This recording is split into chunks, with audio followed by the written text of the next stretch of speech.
súper amplio, o sea, es imposible abarcar todo en una hora o hora y media. Y traté de enfocarme quizás en los aspectos más prácticos que les pueden ayudar a ustedes durante su examen. Bueno, vamos a empezar con las definiciones. ¿De dónde proviene la palabra epilepsia? Del latín sacire, que significa tomar decisión de. No sé si han leído por ahí. Entonces, en la antigüedad se creía que era posesión de espíritus, demonios y todo esto. Sin embargo, ahora la Liga Internacional contra la Epilepsia, que define a la epilepsia en su conjunto como la ocurrencia transitoria de síntomas y o signos debido a una actividad neuronal cerebral sincrónica anormal y excesiva. Es decir, son grupos de neuronas que descargan al mismo tiempo, todas juntas, y lo hacen de manera superior a lo esperado. Y bueno, un poco de epidemiología, esto la mayoría de los libros lo van a encontrar así. 5 a 10% de la población general experimentará una crisis convulsiva en su vida. Es decir, 5 a 10 personas de cada 100 van a experimentar una crisis. Pero esto no necesariamente significa que vayan a ser epilépticos. Puede ser una crisis, no sé, por exceso por haber consumido cocaína, ¿no? O por un evento de hipoglucemia, ¿no? Que al corregir el factor desencadenante deben de cesar las crisis. La OMS calcula que hay 69 millones de la población mundial actualmente con epilepsia. De estos, 2 millones se calcula que están en México. En las áreas rurales de países en desarrollo, fíjense, es donde hay mayor cantidad de epilépticos. ¿Por qué? Pues porque sobre todo hay menos cuidados al nacer, hipoxia perinatal, gente que nace en los pueblos cuidadas por parteras, sin asistencia médica. Esa es una de las principales causas. Otra es la neuropsicosis, por ejemplo. En las áreas urbanas de países en desarrollo, 17 millones, y en países desarrollados, 7 millones. La incidencia más alta la vamos a encontrar a los extremos de la vida, es decir, en los niños y en los adultos mayores. En los niños o en la infancia, el mayor número de crisis o de epilepsia se va a deber al síndrome epiléptico llamado crisis de ausencia. Esa es la más frecuente de las epilepsias en niños. Y en el adulto mayor, la patología que se va a asociar más es la isquemia vascular cerebral. Sin embargo, les voy a poner a lo largo de mis presentaciones esta banderita, que es lo que probablemente les vayan a preguntar. Epilepsia de inicio tardío se define como aquella epilepsia que empieza después de los 25 años de edad. Y la primera causa de epilepsia tardía en México pues es la neurosis psicosis. Y bueno, vamos a empezar con más definiciones. Crisis convulsiva versus epilepsia. Dentro del concepto de primera crisis pueden entrar tres elementos. Uno, la crisis sintomática aguda o provocada, que es la que les comentaba ahorita, la que se desencadena por un insulto cerebral agudo, por ejemplo, neuroinfección, hipoxemia, infarto cerebral. La crisis no provocada es aquella que sucede sin un desencadenante aparente.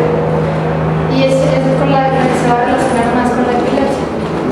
Y este evento paroxístico no epiléptico, aquí vamos a englobar las patologías o los eventos que sin ser verdaderas crisis epilépticas, es decir, que no tienen correlato. Si ustedes les ponen un electroencefalograma, no va a haber correlato electrográfico, la mimetizan. Por ejemplo, no sé qué se les ocurre, doctor.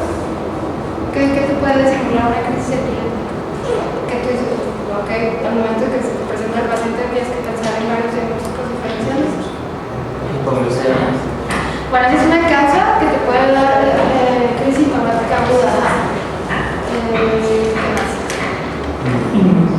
Bueno, sé que en términos crisis histéricas no existen, pero era lo que se conocía. Sí, esa es una que ahora se conoce como crisis no epiléptica psicógena. Ese es el término utilizado actualmente, pero sí, esa es una, por ejemplo.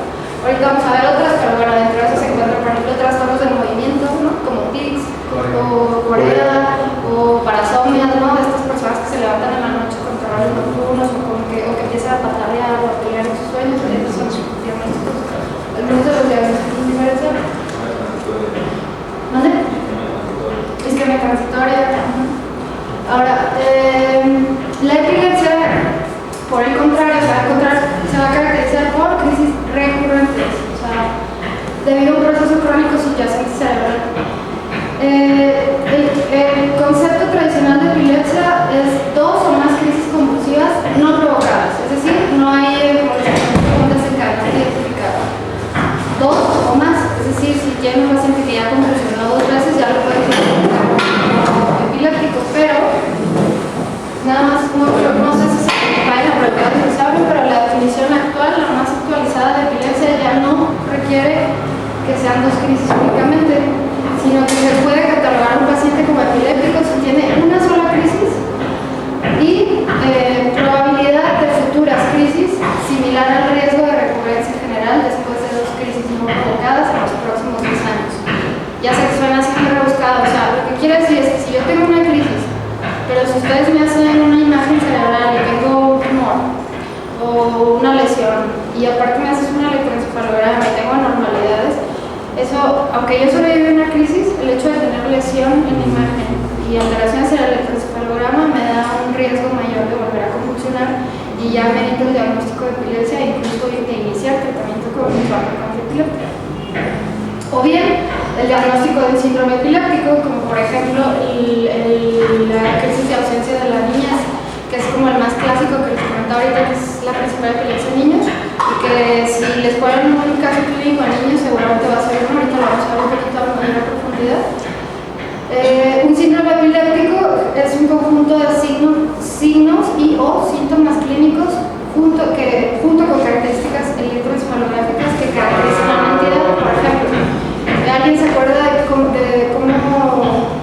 por qué se caracteriza el síndrome de crisis de ausencia de las niñas clínicamente? Crisis de ausencia De las niñas. ¿Doctor? Retraso en el desarrollo. ¿Alguien más? Son automatismos, pero la diferencia entre las crisis parciales es que en las ausencias no hay un estado como de cansancio después de la crisis. Bueno, sí, o sea, esa es una de las características. pierden el estado de alerta, no recuerdan el evento después de la crisis. Sí, o sea, son niños pequeños que están de pronto haciendo algo, ¿no? Y de pronto ¡pum!, se desconectan, se quedan con la mirada fija. Puede haber automatismos manuales o incluso micronías corporales, ¿no? Que duran poquitos segundos, 1 a 3 segundos de duración, y retornan así abruptamente a lo normal, así continúan haciendo lo que estaban haciendo. Y efectivamente no hay lo que se llama el periodo post-ictal, o sea, esa somnolencia o cefalea prolongadas, o sea, rápido vuelven al nivel basal. Ese es un síndrome epiléptico que aparte como característica electroencefalográfica, así muy característico de ese síndrome es la presencia de punta onda a 3 Hz de frecuencia, ahorita lo vamos a ver con más detalle. Entonces, si tú juntas esas dos, clínica y electroencefalograma, eso te hace un síndrome epiléptico. Y aunque haya convulsionado solo una vez, si tiene crisis, las características clínicas y electroencefalográficas, puedes decir que tiene epilepsia. Y bueno, lo que les comentaba, importante, esto les comento porque, les pueden poner un caso que nada más haya convulsionado una vez por hipoglucemia, pero eso no lo hace epiléptico al paciente, ¿de acuerdo? Y bueno, la epilepsia es un fenómeno clínico de espectro muy amplio, o sea, no sabrían ustedes la cantidad de manifestaciones clínicas que les puede dar. Por ejemplo, había un paciente que de pronto sentía miedo y de pronto una sensación que lo jalaran hacia abajo como en caída hacia abajo. Era y así, todo el mundo creía que estaba fingiendo, que era crisis de pánico, ¿no? Pero luego que ya lo interesaba con el electro se dieron cuenta que era una crisis, no, estaba en el área de símbolo del lóbulo frontal. Entonces, el espectro es muy amplio, no es una sola entidad y generalmente se puede catalogar en síndromes epilépticos por edad. Vamos a ver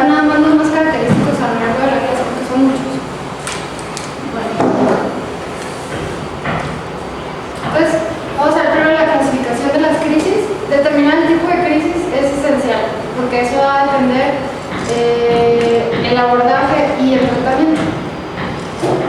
Entonces, actualmente se cuenta con de la edad que les comentaba, hay 3 clasificaciones, la del 81, la del 2010 y la del 2017. La del 2017 se las pongo para que sepan que existe, la pueden leer, se las puedo pasar la clase, lo que sea, pero no porque se la van a poner en el examen, porque es muy reciente. Vamos a quedarnos con la del 81 y con la del 2010, que sepan diferenciar entre una y otra. Entonces, la del 81 clasificaba las crisis como parciales, así a modo general, parciales y generalizadas. Las parciales, las que subclasificaba a su vez en crisis parciales simples y crisis parciales complejas, así como crisis parciales secundariamente generalizadas. Ahora, dentro de la... ¿Alguien me puede decir cuál es la diferencia entre crisis parcial simple y crisis parcial compleja? Que la compleja había una pérdida del estado de alerta y podría haber otros acompañantes como los tics o una situación como esta, y en las simples no hay nada de esto, simplemente da la crisis sin pérdida del estado de alerta. Básicamente es eso, la simple no hay alteración del estado de alerta y la compleja sí lo hay. Lo de los automatismos es ¿cómo se llama? O sea, puede o no estar, pero más bien generalmente está, pero no es como mandatorio. Pero así, a grosso modo, simple preserva la alerta, compleja la pierde. Y no quiere decir precisamente que se desmaye nada más, o sea, puede ser, se refiere a que incluso las desconexiones, ¿no? O sea, que de pronto te quedes así viendo y te hablen y no contestes, eso ya es alteración del estado de alerta. ¿Sí? Sí. Y bueno, las crisis parciales secundariamente generalizadas, generalmente estas desde el inicio hay pérdida de la conciencia o desconexión y automatismos que evolucionan a generalización, es decir, hay caída, bruta, movimientos clónicos, ¿no? Y las crisis generalizadas son las que desde un inicio comienzan en los 2 hemisferios cerebrales, afectan, digamos, de inicio o involucran rápidamente a los 2 hemisferios y el paciente es el que de pronto no ve venir la crisis y se cae y empieza a funcionar. Hay varios tipos. Las bioclónicas, las clónicas, las tónicas, las farmaclónicas y las atónicas. Dentro de las que tienen actividad motora y dentro de los que no están las ausencias que comentábamos, que pueden ser típicas o atípicas. ¿Sí? Las típicas ya platicamos de ellas, ¿no? Harán estos periodos que son breves, abruptos, con 1 a 3 Hz en el electroencefalograma, y que generalmente, a contrario a lo que ustedes me decían, no se acompañan de retraso psicomotor. Las atípicas las vamos a ver más bien en las patologías epilépticas más graves de pronóstico más opinoso, como el Lennox-Gastaut, por ejemplo, y que se caracterizan por ser más prolongadas, es decir, generalmente duran más de 20 segundos y se acompañan de retraso mental o de alteraciones del desarrollo psicomotor, y en el electroencefalograma son más lentas, de 3 Hz. ¿Sí? ¿Sí quedó claro eso? Sí. Si voy muy rápido o algo no me explico bien, me Ahora, este es lo del 2010. ¿Y qué cambió? O sea, a las crisis parciales ya no le llaman crisis parciales, les llaman crisis focales. Y a las crisis generalizadas se siguen llamando igual. Y aparte agrega las crisis desconocidas, o sea, aquellas que no supieron cómo mejor caracterizarlas o clasificarlas. Las crisis focales, a la que antes se le llamaba crisis parcial simple, ahora se llama crisis focal sin manifestaciones cognitivas. Y a la crisis parcial compleja, que se le llamaba antes, se le llama crisis focal con manifestaciones cognitivas. A la crisis parcial secundariamente generalizada del 81, ahora le llaman crisis focal, que evoluciona a crisis compulsiva bilateral. Y dentro de las generalizadas tenemos tónico-clónicas, las ausencias típicas o atípicas. Le agregaron este apartado, ausencias con hallazgos especiales, dentro de los cuales se encuentra la ausencia mioclónica y la ausencia con mioglobina particular. Las mioclónicas que se especifican en mioclónicas atónicas o mioclónicas tónicas. Las clónicas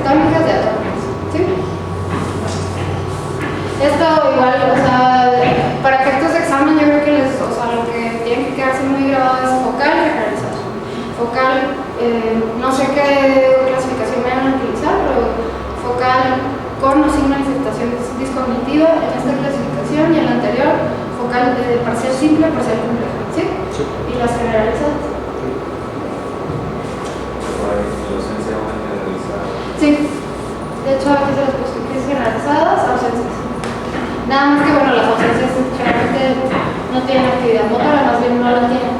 ¿Sí?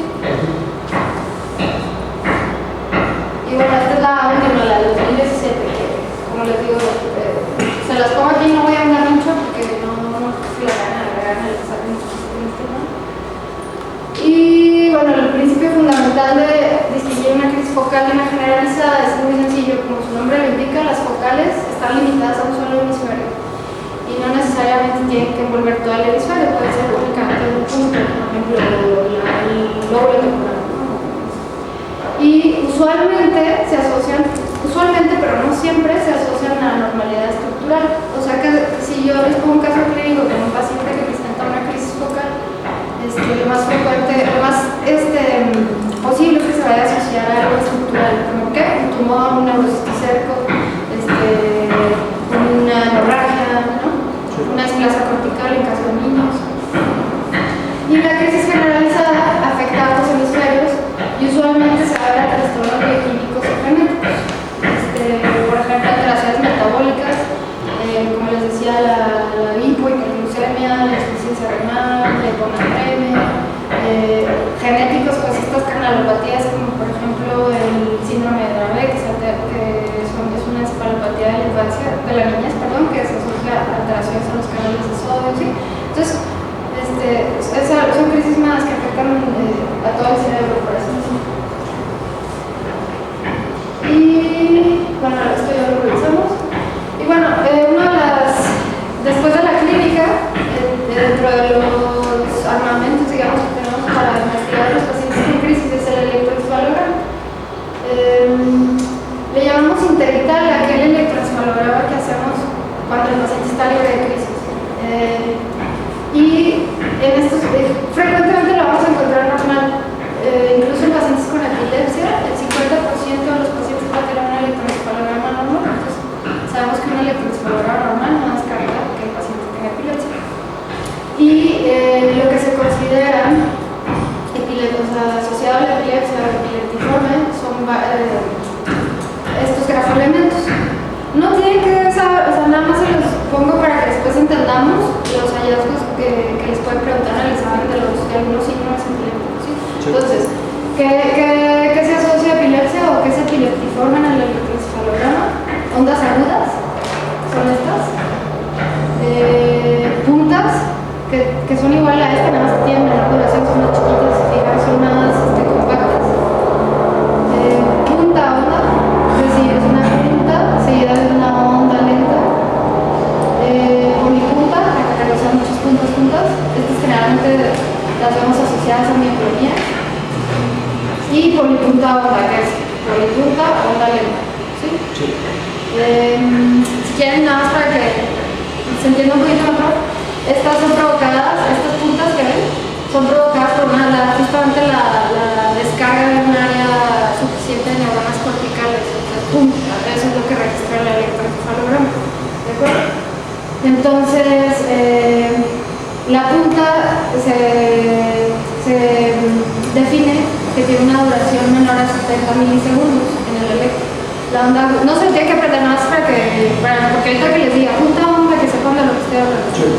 La onda aguda va de 70 a 200 milisegundos, o sea, es mayor duración. Punta onda, la onda lenta es mayor de 200 milisegundos. Entonces ya sabemos que punta onda pues es punta onda lenta, polipunta onda, y muchas puntas es polipunta. ¿Sí? Sí. Ahora,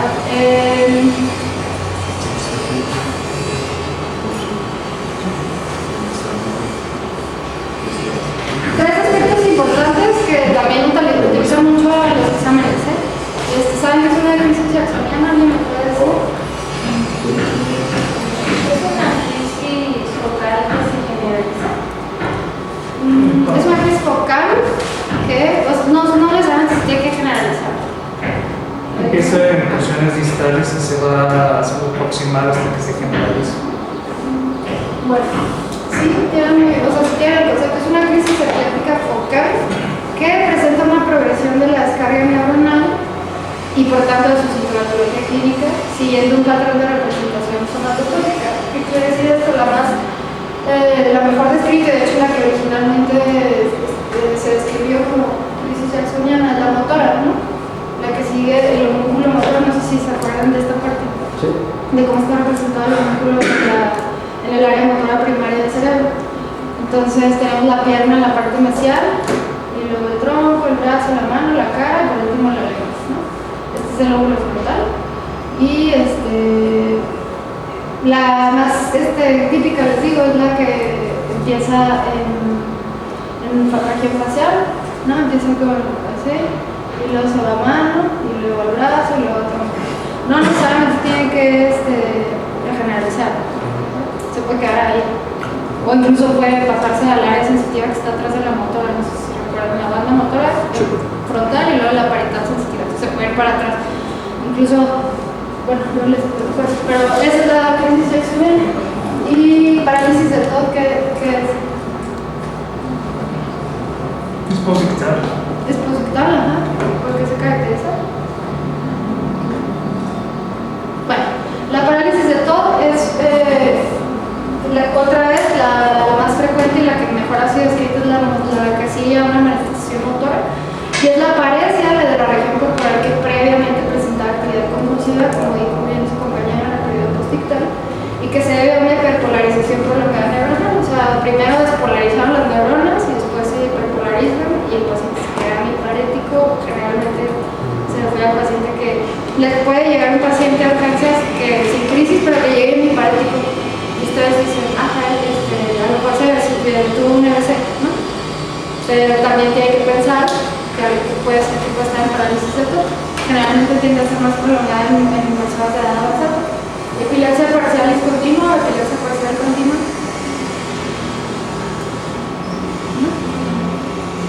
¿Alguien sabe la definición de estado epiléptico? Digamos una más de 30 minutos. 20. Yo he leído que son 20 minutos.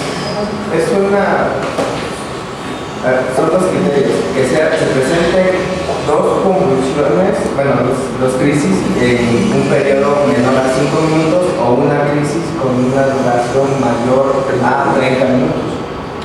¿Y qué más vale? No hay recuperación del Ese es uno. La duración la tiene ahí un poco mezclada. O sea, la definición es eso, que tengan dos crisis o más sin recuperación del estado de alerta entre ellas. Y la segunda, si anteriormente se decían 30 minutos, pero luego se dieron cuenta que 30 minutos era mucho tiempo, porque ya después de 30 minutos de convulsionar ya había daño de las neuronas. Entonces, como redujeron el tiempo de manera operacional, por operacional me refiero para aplicarlo en la práctica clínica, a 5 minutos. Una crisis que dure más de 5 minutos ya se considera estado epiléptico, o dos crisis o más que no recuperen el estado de alerta entre ellas. Bueno. La epilepsia, y dentro del estado epiléptico puede ser focal o generalizado también. Ajá, ¿a partir de cuándo se estableció eso de los 5 minutos?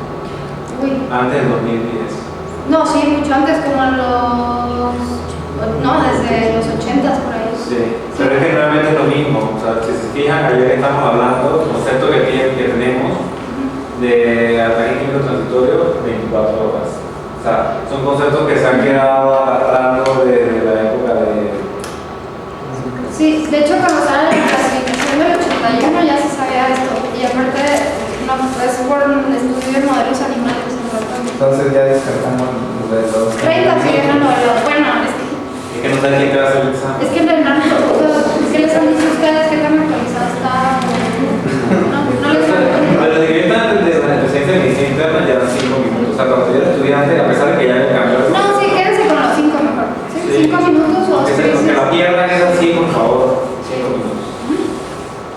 Entonces la epilepsia parcial continua es un estado epiléptico, como su nombre lo dice, es continua, ¿no? Entonces, es una actividad motora focal continua o un estado epiléptico focal, frecuentemente o casi siempre asociada a lesión estructural. Muy frecuente se ve la encefalitis de Rasmussen. No sé si alguien sepa qué es la encefalitis de Rasmussen. Bueno, es un trastorno, de hecho la etiopatía no es muy bien conocida, pero se postula que es un trastorno autoinmune que afecta a niños y que les va provocando progresivamente una hemiparesia, o sea, afecta a todo un hemisferio, entonces les provoca hemiparesia contralateral y generalmente están convulsionados todo el tiempo, ¿no? Y generalmente se trata primero les dan un tratamiento inmune como inmunoglobulina, intravenosa, esteroides, pero generalmente tienen que terminar en hemisferectomía, les quitan todo el hemisferio. Y esa es una causa muy frecuente, si se la preguntan seguramente va a estar relacionado con eso mismo. Ahora, generalmente es estructural, pero dentro de las causas metabólicas, la hiperglucemia se las puede dar, sobre todo en viejitos. ¿Okay? Bueno, ahora para seguir, el aura. El aura es un evento subjetivo, es algo que el paciente experimenta, ustedes no lo pueden ver. Generalmente, ¿qué puede ser? Dolor epigástrico, la sensación de déjà vu o de lo ya vivido, sonidos que escuchan, las manifestaciones autonómicas que no comenten ustedes, también son horas, palpitaciones, sudoración. Y el aura, ¿es una crisis o no es una crisis? No. ¿No? ¿Quién dice que no? Levanta la mano. Es el principio de una crisis. Puede ser. ¿Quién dice que no? Ella dice que no. ¿Y quién dice que sí? Muy bien. Sí, es una crisis. De hecho, es una crisis focal, ¿no? Es la manifestación de una crisis focal. Por ejemplo, una crisis insular, generalmente la ínsula se ubica en la ínsula. Generalmente esta zona se asocia a manifestaciones autonómicas, taquicardia, bradicardia, saturación. Entonces empieza a descargar ahí y lo único que tenemos son estas auras, o sea, manifestaciones subjetivas que ustedes no están viendo, pero que el paciente les refiere. Y que es muy importante interrogar cuando están en un paciente que convulsionó y que les va a dar a su consulta. Entonces, ¿sientes venir la crisis? Sí, ¿cómo? Ah, pues así, porque de esta manera ustedes ya les da idea más o menos de dónde inicia. ¿Sí?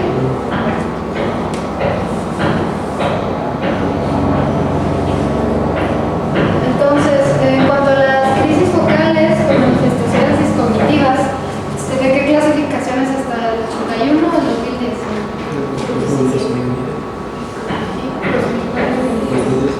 2010. Antes llamadas parciales complejas. Estas son crisis focales acompañadas de alteración del estado de conciencia transitorio, que generalmente, no siempre, pero generalmente se acompaña de automatismos. Y así el ejemplo clásico de una crisis parcial compleja, ¿saben cuál es? ¿Cuál? Sí, el cuadro chupeteo, pero la epilepsia más asociada es la epilepsia mesial del lóbulo temporal. Es la más frecuente, no quiere decir que sea la única, pero es la más frecuente y es la que, si se las pregunta, seguramente les van a poner. Y que sí, efectivamente, el paciente puede sentir auras como sensación epigástrica ascendente, déjà vu, después viene la desconexión y luego los automatismos que pueden ser iguales como chupeteo, masticación o manuales que empiezan así o se empiezan a agarrar la ropa, ¿no? ¿Cuál es la diferencia entre un automatismo y un estereotipo? Híjole, básicamente yo te podría decir, o sea que, por ejemplo, una crisis generalizada puede ser estereotipada, ¿no? O sea, ¿qué quiere decir estereotipada? Que siempre va a ser igual. ¿Sí? O sea, de hecho es una característica de una crisis epiléptica que es estereotipada. Es decir, si yo llego a tu consultorio y te digo, doctor, es que a veces me hace así esta mano, pero luego la otra vez me hace así la pierna, eso ya no es estereotipado y ya dices, esto no suena a epilepsia, ¿sí? Y automatismos generalmente se usan para describir este fenómeno en este tipo de crisis. O sea, automatismos que generalmente tú no haces normalmente, o sea, generalmente estos son automatismos primitivos, chupeteo, no chupetear, ¿no?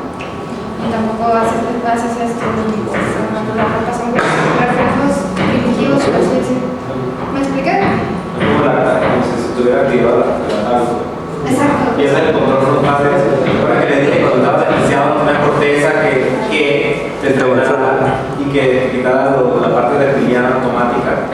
Bueno, en este caso, si la corteza está descargando, no tiene tampoco el freno para que esas áreas profundas puedan manifestar.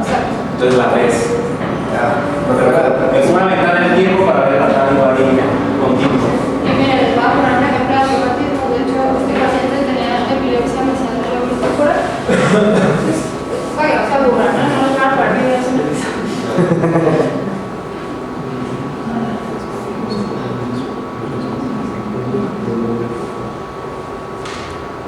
Entonces el paciente ya está desconectado, ¿no? Y empieza con estos automatismos que dice en su mano derecha, empieza a agarrar la cobija, empieza a hacer esto, se lleva mucho la mano a la nariz, eso es mucho del lóbulo temporal me sale. ¿Listo? También hay, lástima que lo dejaron tapado, pero también hay automatismos en miembros inferiores. Un poco de agitación, que también es parte de las manifestaciones de la sincronización. Ahí le está hablando, pero pues ella está desconectada, entonces no contesta. ¿Sí? ¿Vieron los automatismos? Sí. Sí. Y bueno, las crisis focales que generalizan, como les comento, estas empiezan en un foco y se propagan. El cerebro ahora se sabe que está conectado por todas partes y se propagan a ambos hemisferios. Entonces en el electroencefalograma lo verían así. Empieza en una región circunscrita y pum, de repente ya están todas. ¿Sí? Y usualmente el fenómeno que vamos a ver cuando se generaliza es el tónico-clónico, el típico paciente que se tira al piso y ¿sí? Entonces les puse porque les digo, si les preguntan algo de niños va a ser bueno, creo yo, es el más frecuente. Son las ausencias típicas o ausencias típicas de la niñez que afectan sobre todo a niños en edad escolar. Son niños que generalmente la maestra les dice a los papás pues es que no ponen atención, sacan malas notas, etcétera, pero ¿por qué? Porque tienen sus ausencias. Y son periodos cortos, ya les dije, generalmente de 1 a 3 segundos, no más de 20, porque eso ya se convierte en ausencias atípicas. Y de desconexión sin pérdida del control postural, o sea, no caen a los niños. No hay confusión conductual y puede haber signos motores como chupeteo, parpadeo y movimientos crónicos de las manos. Son igual a habilidades. Y en el electroencefalograma va a tener una descarga generalizada métrica de punta y una línea de 3 Hz. Lástima no se ve muy bien aquí, pero o sea, tiene un ritmo normal y de repente empieza a descargar a 3 Hz quiere decir 3 por segundo. ¿Sí? O sea, hay 3 complejos punta onda que les había enseñado al principio en un segundo. ¿Sí? Eso quiere decir. Y es como es casi patognomónico de síndrome epiléptico. Entonces, niño que se desconecta por corto tiempo y que vuelve a su actividad normal, que tiene punta onda de 3 Hz, eso es una crisis de ausencia de la niñez. ¿Okay?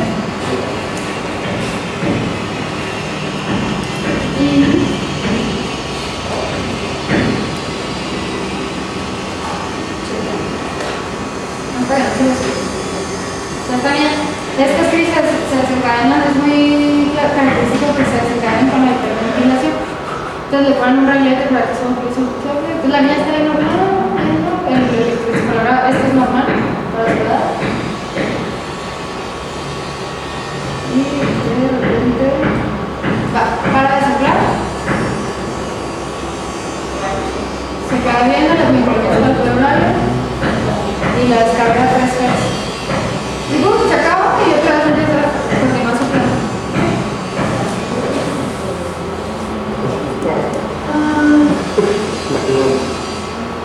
Bueno, estas son las diferentes crisis motoras que se había comentado dentro de las crisis generalizadas con actividad motora. Las atónicas se caracterizan por pérdida del tono muscular breve y son estos pacientes que están de pronto así, de pronto un golpazo en el piso, o sea, así sin más, un diagnóstico diferencial de la narcolepsia. Las mioclonías son una contracción breve y corta de una parte o de todo el cuerpo. Estas mioclonías es dentro de la epilepsia y los trastornos de movimiento es el movimiento que tiene menor duración. La mioclonía epiléptica generalmente tiene una duración menor a 70 milisegundos. Son estas sacudidas, ¿no? Que en los pacientes les pongo aquí trastornos metabólicos, porque los pacientes con encefalopatía hepática los pueden hacer, no sé si las han visto, los pueden hacer y luego empiezan a hacer. Pero esas son mioclonías negativas, no son epilépticas. Se pueden ver también en encefalopatía noxoisquémica o en enfermedad neurológica.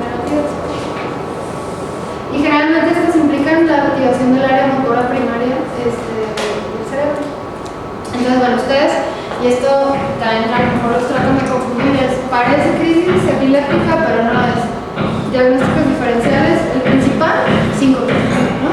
El paciente que se desmaya por una hiperactividad del sistema parasimpático, frecuente en mujeres jóvenes, delgadas, arritmias cardíacas, enfermedades valvulares, insuficiencia cardíaca y la hipotensión ortostática. Algo que, bueno, yo no me acuerdo que me preguntaron en mis tiempos, es el famoso síndrome de Stokes-Adams.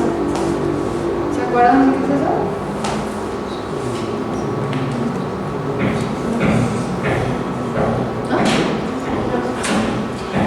El síndrome de Stokes-Adams es un síncope que puede o no acompañarse de convulsiones, o sea, un síncope con lo que se llama el síncope convulsivo, secundario a una arritmia cardíaca, generalmente bloqueos auriculoventriculares de alto grado.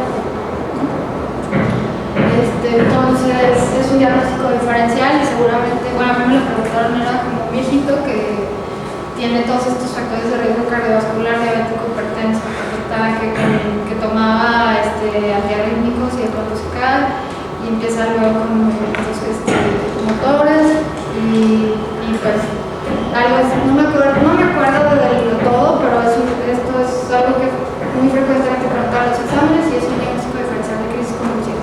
¿Ok? Y algunos otros datos o tips para diferenciar el síncope de las crisis.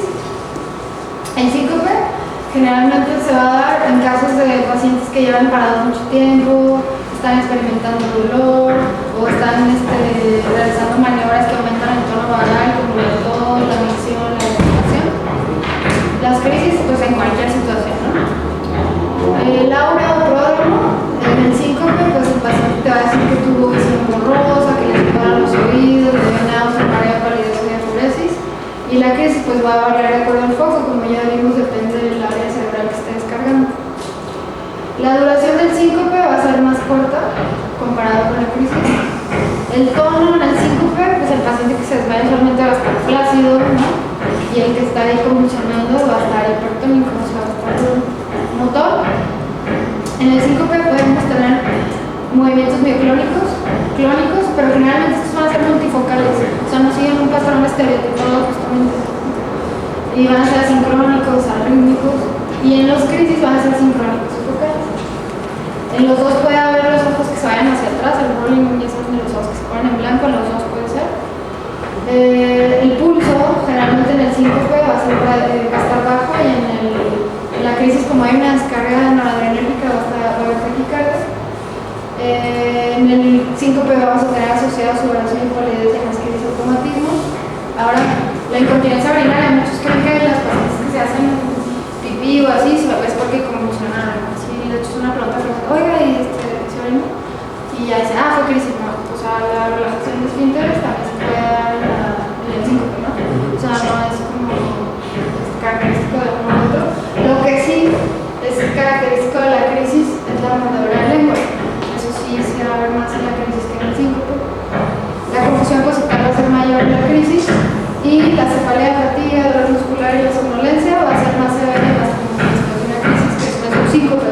De hecho, después del síncope es muy común que es una pregunta que le puede hacer al paciente. El paciente que tiene síncope despierta se siente como más fresco, así como, ¿no? Y el que convulsionó se siente cansado, letárgico, ¿no? Y lo que me decías tú, que es muy cierto, otro diagnóstico diferencial son las crisis psicogénicas, antes conocidas como histeria, y que para diferenciarlas, luego ya que ves algunos dices, como que ya te las vuelves más fácil, pero generalmente son estos pacientes muy sugestionables, que si les dices la hiperventilación, puedes hiperventilar y si tú les dices, la hiperventilación la va a desencadenar la crisis, como pasa. Generalmente el paciente de trastornos del ánimo son pacientes ansiosas, deprimidas, que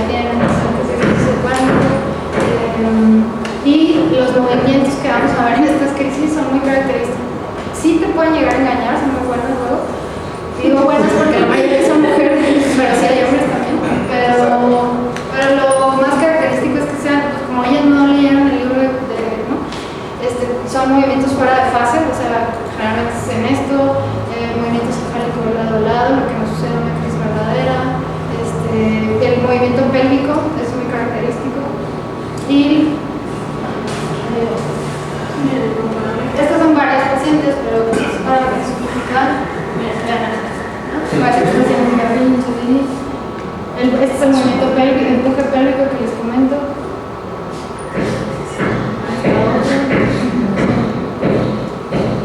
El fenómeno de co-off que empieza para, eso, ¿no? Pataleo y el arco, ¿no? La histeria que escribió Charcot inicialmente. Bueno, otras cosas a descartar son las alteraciones metabólicas, ¿no? Trastornos de electrolitos, intoxicaciones, delirios, hipoglucemia y postre. Vale la pena interrogar sobre el uso anticéntrico de drogas psicoactivas, como decía el Dr. Williams, el ataque isquémico transitorio, y trastornos del sueño como la narcolepsia. ¿La narcolepsia con qué tipo de crisis les comenté que era diagnóstico diferencial? Atónica. ¿No? Son las que funcionan.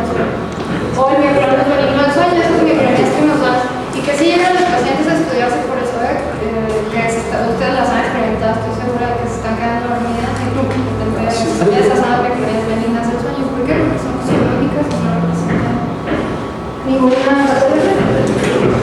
Otros trastornos del movimiento, tics, mioplonias epilépticas, como las que les comentaba de la hipertrofia hepática, la coriadotosis, alguien la mencionó, y las parasomías del sueño. Por ejemplo, los niños que despiertan con temores nocturnos, luego los tienen que monitorizar para ver si no o los trastornos del sueño asociados al sueño REM, no sé si han oído hablar de esos, son frecuentes, incluso que sea la enfermedad de Parkinson, que son estos pacientes que en el sueño REM empiezan a actuar sus sueños, se patalean y golpean a su pareja. Eso también. Entonces, nada más para ver cómo vamos, les voy a poner esta crisis. Y ustedes me observan.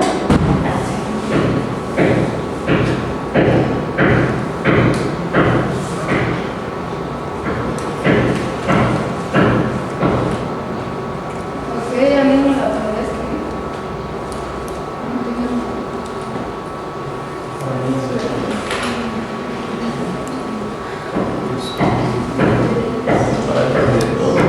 ¿Manda? ¿Por qué? Se empezó por primero central, vocal, luego secundaria. Ah, te estás confundiendo esto. Les puse los dos conceptos seguidos, pero la parálisis de todo, como su nombre dice que es una parálisis. O sea, no se mueve y está apóstica. Lo que te puse primero es la crisis de acción, porque sí, porque... No, solo los brazos.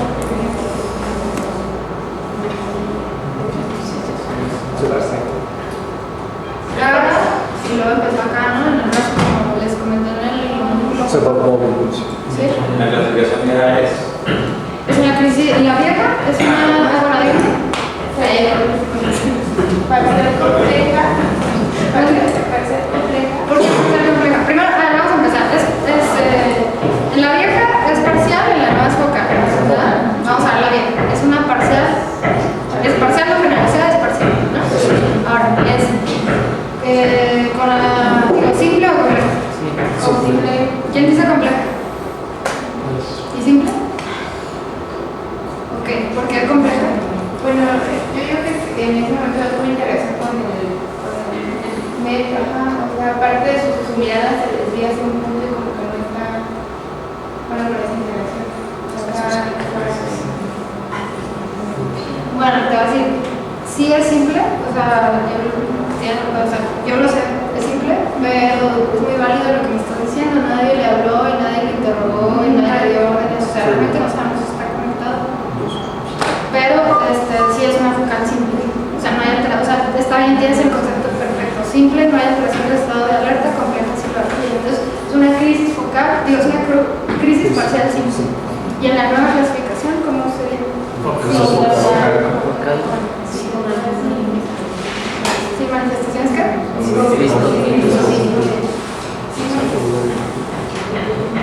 Entonces, la vieja es una crisis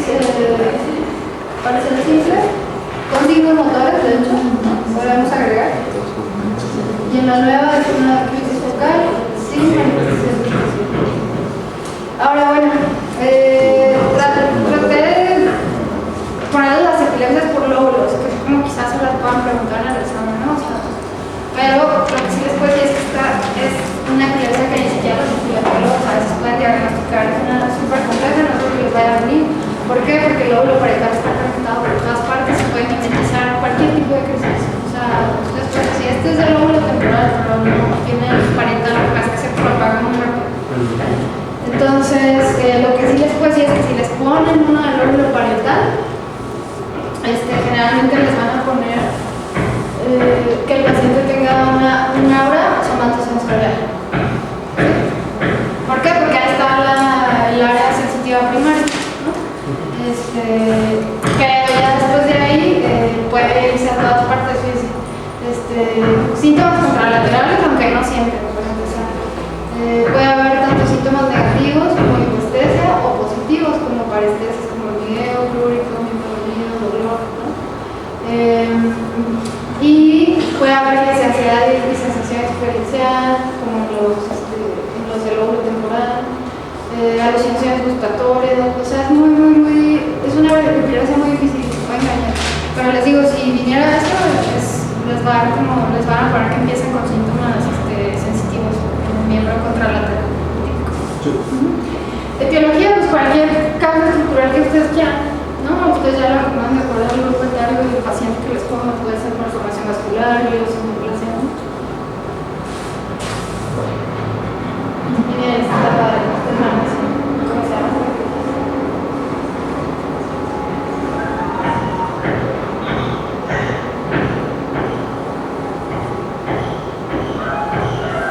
De pronto nada saca carrera.